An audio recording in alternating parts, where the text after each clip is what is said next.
Bonjour, bienvenue sur le plateau de Bâti Journal TV. Nous sommes à Nancy, Forum Bois Construction 2019. Et cet après-midi, nous allons parler d'IGH, immeuble de grande hauteur, de l'utopie vers la réalité. Et puis aussi, on va voir si c'est agréable de vivre dans ces bâtiments. Avec moi pour en parler, monsieur François Consigny, bonjour. Bonjour. Vous êtes le président du bureau d'études Elliott. C'est ça. Le bureau d'études Elliott. Un bureau d'études spécialisé dans le domaine de l'environnement, la façade, l'enveloppe et la structure complexe, et notamment la structure bois. Et vous avez une activité à la Div Bois également. Et je suis également président de la commission technique d'Adiv Bois, qui est là pour lever les freins techniques et réglementaires à la construction bois et participer à la massification de la filière bois. Voilà, l'idée, c'est de massifier. À côté de vous, monsieur Marc Lehmann, bonjour. Bonjour. Vous êtes architecte et du cabinet d'architecture, du grand cabinet d'architecture, Architecture Studio, pour ceux qui ne connaissent pas. Voilà, donc je suis Marc Lehmann, je suis associé d'Architecture Studio, donc c'est une agence parisienne qui travaille beaucoup, on a une centaine de collaborateurs à Paris, travaillons beaucoup à l'étranger, au Moyen-Orient et en Chine, où on a des bureaux également. Et depuis de nombreuses années, on travaille sur les structures bois. On a fait le collège de Mirecourt qui a plus de 13 ans aujourd'hui et on dit ça se passe très bien, les élèves ont le sourire.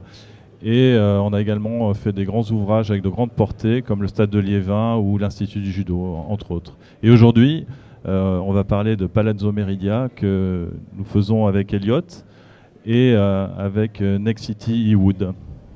Et on va en parler après. Après vous avoir présenté monsieur Gontier, Pascal Gontier, donc bonjour, vous êtes aussi architecte.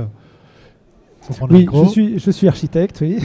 Votre agence? Mon agence, c'est l'atelier Pascal Gontier. Donc, c'est une agence d'architecture qui est très fortement engagée depuis sa création sur les questions environnementales. Et donc, à ce titre, on travaille depuis également la création de l'agence sur des projets en bois, de petite taille au début, de plus grande taille depuis.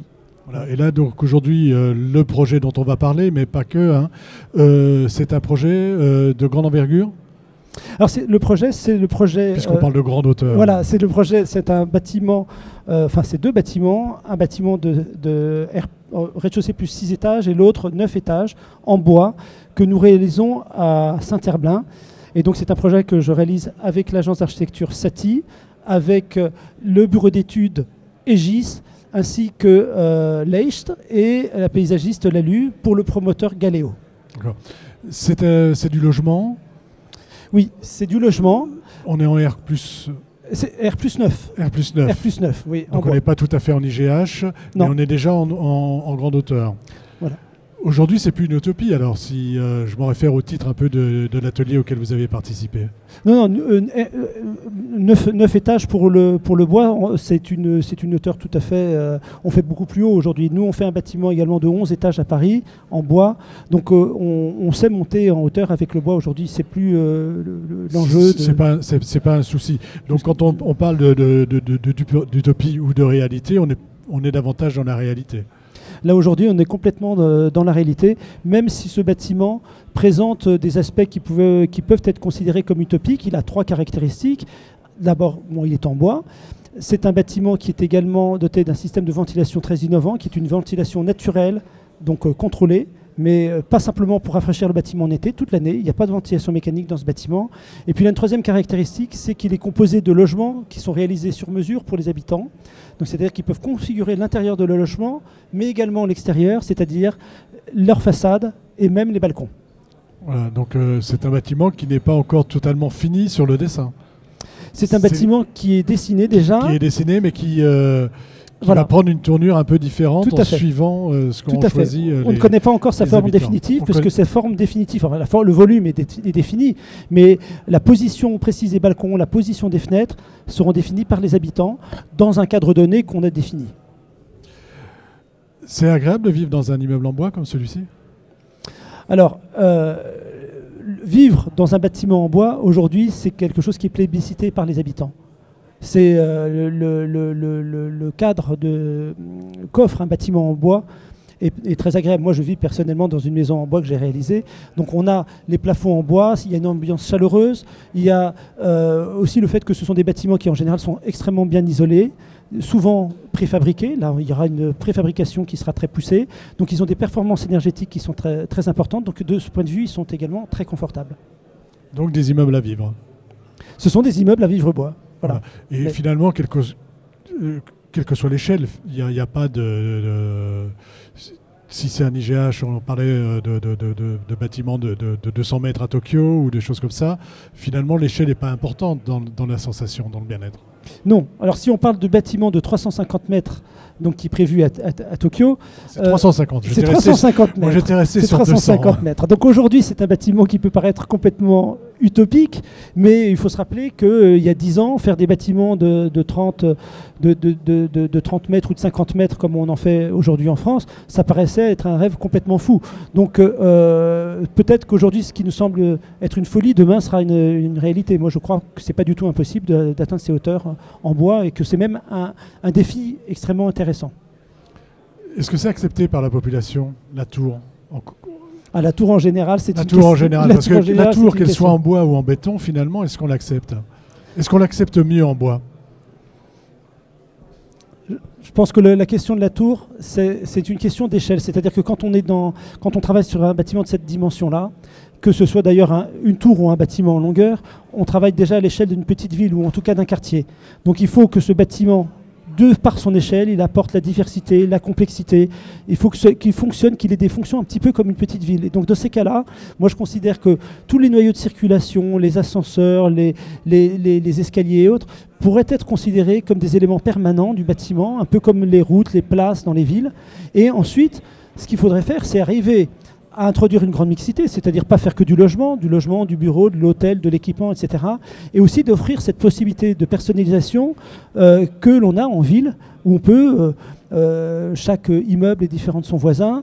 Quand il y a des maisons, les maisons ne sont pas toutes les mêmes. Et donc ce degré de personnalisation, je pense qu'il est nécessaire quand on commence à travailler sur cette grande hauteur. Et si on fait ça, peut-être que l'acceptation de la part de la population sera différente de ce qu'elle est aujourd'hui. Ou différente. Oui. Je vais vous donner la parole parce qu'on a parlé de mixité là d'un seul coup et je crois que c'est quelque chose d'important dans le projet que vous allez nous présenter. Oui, tout à fait. Alors, la mixité est un élément majeur de la ville, est un élément majeur de la vie tout court. On ne peut pas imaginer être mono-organisationnel, avoir une seule phobie. Il faut évidemment avoir tout un panel de possibilités et je crois que la mixité en est une, en termes d'usage, en termes de programmation. Et ça, c'est quelque chose qui fait le mieux vivre ensemble, en quelque sorte. Si on n'a pas cette opportunité, je pense qu'on n'arrive pas à vivre tout court. Donc cette mixité, dans la ville, dans les bâtiments, est d'une importance primordiale. C'est primordial. Il y a la mixité, il y a aussi la réversibilité du bâtiment, la réversibilité des usages. Évidemment, quand on conçoit les bâtiments, au départ, on a un questionnement, une programmation qui est relativement figée, avec une fonctionnalité qui est relativement figée. Mais on sait très bien que dans le temps, ça évolue, que les choses bougent, que les fonctions sont amenées à évoluer, que si on fait du bureau, par exemple, c'est amené à changer, si on fait du logement également. Donc ce qui est intéressant à penser, ce sont des espaces qui peuvent évoluer dans le temps, qui peuvent être réversibles, prévoir des hauteurs de plancher qui soient compatibles à la fois en logement, en bureau ou autre.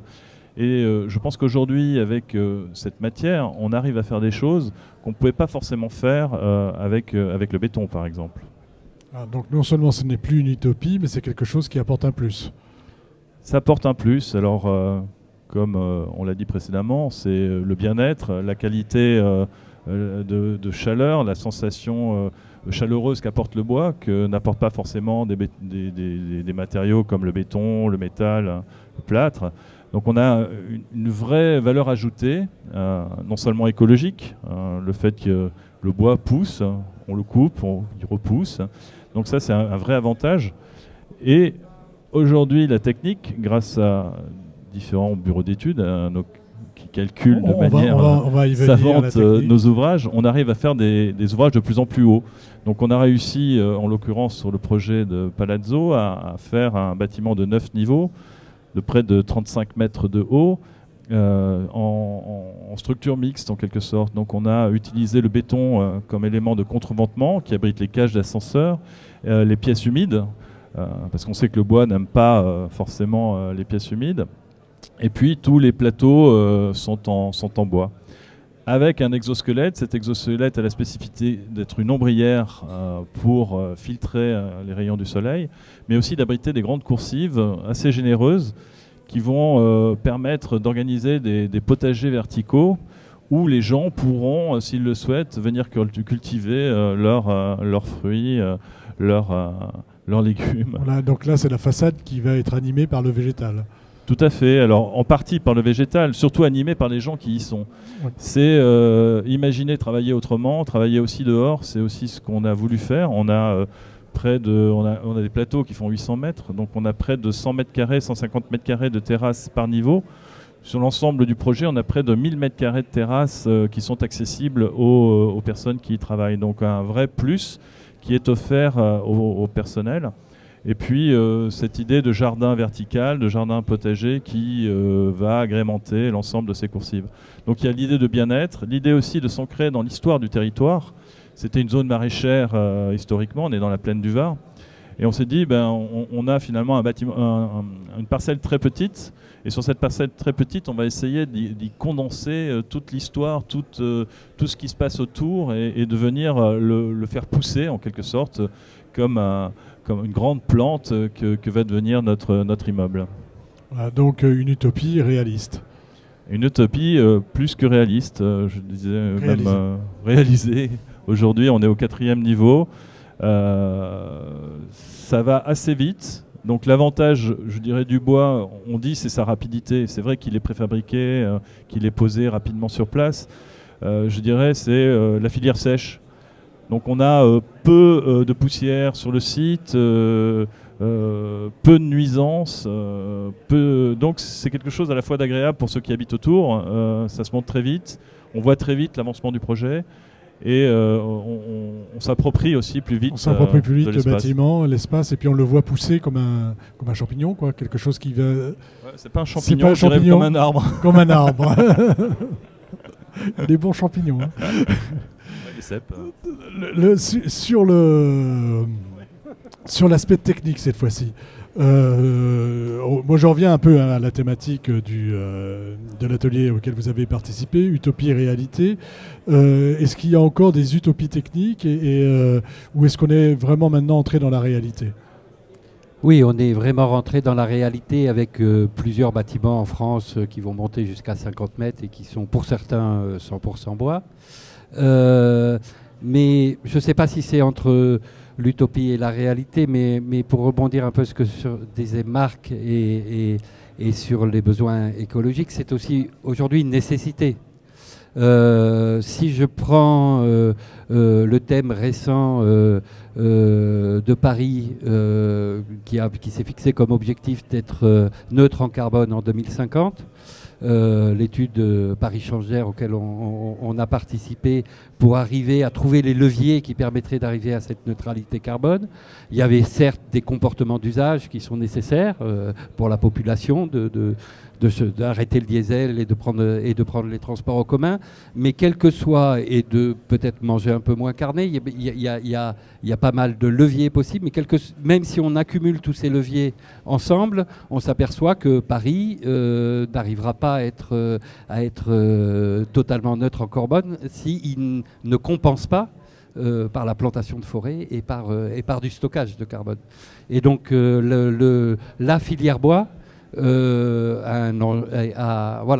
attendue. Est attendue là aussi à Paris pour aller pour aider à obtenir cette neutralité carbone en 2050. Voilà. Et arriver vers la trajectoire des 1,5 degrés, c'est un moyen nécessaire pour y arriver. J'en reviens sur la technique. Il se construit quelques tours en ce moment à Paris. Est-ce qu'on pourrait imaginer qu'elles soient totalement en bois ou est-ce qu'il y a encore des freins techniques qui empêcheraient ceci ? Je pense par exemple à l'aspect feu dont on a parlé à une autre conférence tout à l'heure. Alors ils sont plus réglementaires que techniques. C'est-à-dire qu'il y a une petite différence à faire, à savoir que du point de vue matériaux proprement dit, sa résistance, sa capacité de fabrication, sa capacité d'assemblage, tout le travail qui a été fait par Adivbois, hein, dont la mission de la commission technique d'Adivbois, c'est de lever les freins techniques et réglementaires. On a surtout identifié des manques, c'est-à-dire des sujets qui sont nécessaires de développer pour arriver à des hauteurs qui vont jusqu'à 100 mètres. Et c'est plus, on va dire, une mise en œuvre de dispositifs qui sont autour du bois et qui ne concernent pas le bois. C'est Eric Dibling qui disait lors de la conférence que dans un bâtiment en bois, 60% de la matière n'est pas bois. Il y a du sol, il y a du verre, et aujourd'hui, réglementairement, ces matériaux qui ont des avis techniques ou ne sont pas forcément des avis techniques sur support bois. Et donc, ce n'est pas que le bois qui doit s'adapter, c'est aussi les matériaux qui doivent s'adapter au fait qu'un jour, que construire en bois n'est plus une utopie. Voilà. Tout à fait. Et avec un focus sur la sécurité incendie qui est vraiment un sujet important, sur lequel on sait aujourd'hui construire, l'obstacle n'est que réglementaire avec une limitation de la masse combustible pour les IGH aujourd'hui, mais on sait par des études d'ingénierie incendie arriver à démontrer l'équivalence d'un projet tout bois vis-à-vis de l'objectif de sécurité, qui est que le bâtiment ne s'effondre pas et que les occupants ont temps d'évacuer. Il faut pour cela protéger une partie du bois, mais pas forcément toute. C'est-à-dire que, oui, il y a besoin de protéger des parois pour éviter la propagation du feu, mais on peut avoir un certain nombre de poteaux, de poutres, voire une ou deux parois apparentes, sans être incompatibles avec les objectifs de sécurité incendie. D'accord, donc on n'est plus dans l'utopie technique, on va dire, on est encore un petit peu dans l'utopie réglementaire. Voilà. Un petit peu ou beaucoup? Oui, par rapport à ces problématiques réglementaires, aujourd'hui, c'est Pascal qui le disait tout à l'heure, il y a 5 ans, tu faisais des maisons en bois et tu dessinais une tour, on te prenait pour un fou. Aujourd'hui, ça devient réalité. C'est, je pense, pareil pour un certain nombre de produits, mais on rencontre encore des difficultés. Notre bâtiment qui fait 35 mètres, aujourd'hui, il y a certains isolants qu'on ne peut pas mettre en œuvre puisqu'ils ne sont pas réglementaires au niveau des réglementations incendie. Donc il y a encore un petit travail qui est à faire pour que demain on puisse avoir des matériaux recyclables et recyclés en façade. D'accord. Donc en fait, on va y arriver, enfin on n'est plus dans l'utopie, je reviens sur cette histoire d'utopie, on n'est plus dans l'utopie, on est dans la réalité, mais il reste encore quelques freins à lever. Vous en voyez d'autres de freins à lever? Non, je pense que les freins, ce sont bien ceux-là, ce sont des freins aujourd'hui, effectivement peut-être plus réglementaires que techniques. On voit quand même qu'ils sont levés... je dirais pas rapidement, ça va jamais assez vite, mais aujourd'hui on est quand même dans une phase de mutation extrêmement importante de la construction bois. On est en train de la vivre en direct, c'est assez extraordinaire d'ailleurs comme période. Et donc ce qui est intéressant pour moi justement, c'est que y a encore beaucoup de chemin à faire. On ne sait pas exactement, je peux pas vous dire ce que sera le bâtiment de demain, respectueux de l'environnement, qui répondent à tous les objectifs bas carbone, etc., en grande hauteur. Mais c'est justement cette aventure-là qui est vraiment intéressante. Et les projets en cours, les problèmes, ils existent et on les règle. Il y aura forcément du bois dans ce bâtiment de demain. Et ce sera votre conclusion, et après on fera une petite conclusion à chacun. Enfin, si vous voulez ajouter autre chose, évidemment, vous pouvez. Il y aura forcément, le bâtiment de demain devra forcément répondre à cette problématique du carbone. Aujourd'hui, le bois, c'est le matériau le mieux placé pour répondre à cette question. Il y a des recherches qui se font sur le béton bas carbone. Il est très peu utilisé dans le bâtiment, un peu en Suisse. Mais enfin, il émet quand même encore beaucoup de carbone.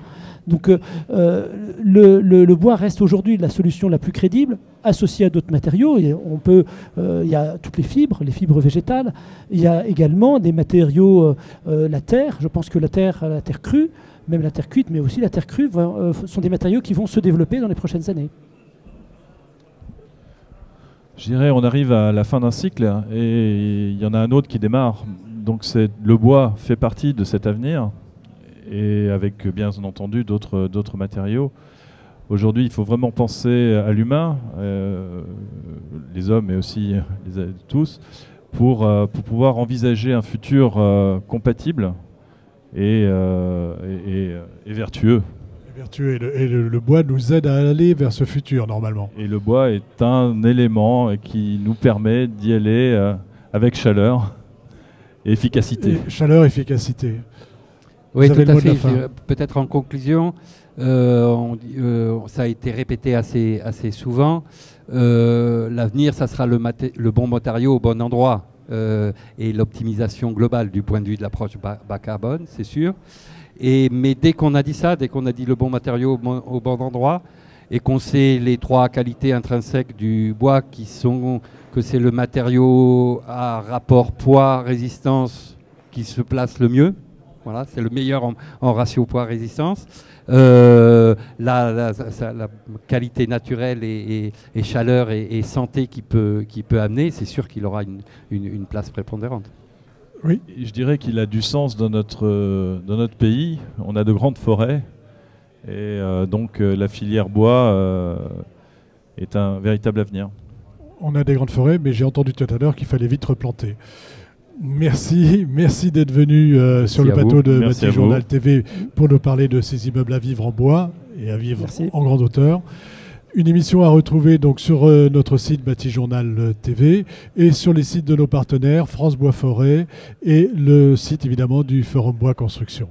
Merci à vous messieurs d'être venus jusque-là.